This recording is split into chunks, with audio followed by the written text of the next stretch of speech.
Hello. Today we'll talk about what networking is and how it is directly related to success. Imagine that a group of strangers find themselves in new conditions and an unknown environment. We know from research that these strangers will instantly find those who are most like them, get to know them, and organize small groups. It's called hemophilia.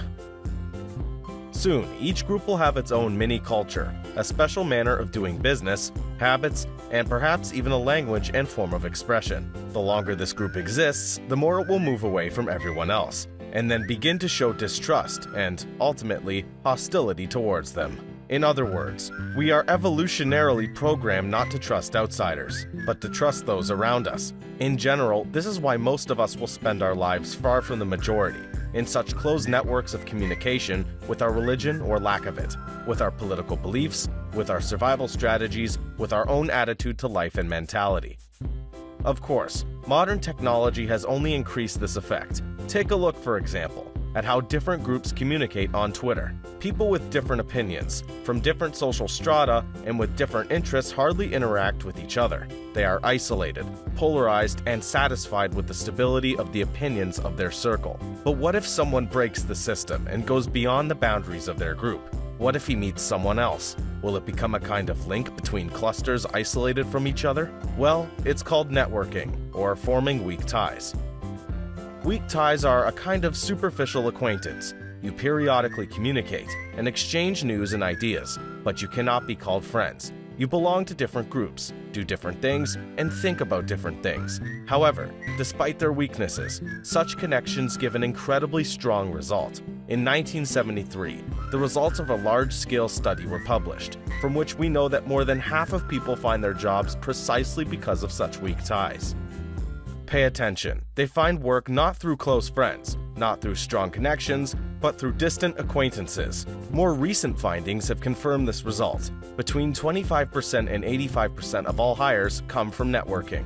What's more, according to research, you make significantly more money, you're promoted more often, you're more satisfied with your job, you're better at work, and your business grows faster. Also, say, companies that force their employees to have open networks of communication with a wide range of people who are not connected to each other in any way grow faster and make more profits. Sociologist Ronald Burt, in his book Neighbor Networks, shows us a very simple graph of success. The more open your network of communication, the more opportunities for development and the higher chance of success. Conversely, if you hang out with people who only know each other, you have nowhere to go. New opportunities will not appear. They simply have nowhere to go. But if you're not working yet, no problem. Your academic success is also correlated with weak ties. Here, for example, is how the social circle of successful students looks like in comparison with less successful ones. Students know just as many people as others, but their social circle is much more diverse. They know not only their classmates, but also those who are older and those who are younger, teachers, security guards, and so on. And their grades are improving for a reason. We know from scientific papers that such a diverse, open network of communication makes us smarter and more creative.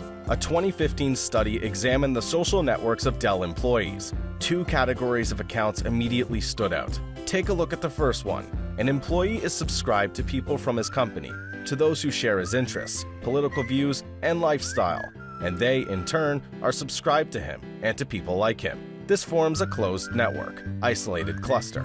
Whenever an employee opens their newsfeed, they see what they have seen hundreds of times before: the same people, the same opinions, the same ideas, and the same way of thinking. So he is strengthened in his rightness and, ultimately, does not come up with anything new. And here is what the network of another employee looks like. Those whose news he reads have nothing to do with each other. They are carriers of different views on reality, different life strategies, different social strata, and different political beliefs. The employee here works as a link. It is connected to each isolated cluster by the same weak ties. Well, research has shown that employees with a similar, open network of communication are much more creative and beneficial to the company. And obviously why? They have a broader horizon. On a daily basis, they deal with an unthinkable range of ideas and points of view. And by combining them, they give birth to something fundamentally new. In general, weak ties make us smarter, more creative, richer, and even happier, giving us more opportunities to find work, friends, partners, and love relationships. Okay, how can we form such an open network of communication? How to do networking? How to become a link that unites unrelated clusters and gains access to huge opportunities? In the West, for example, it is very popular to hold business meetings, where many strangers exchange business cards in the hope of benefiting from such contacts.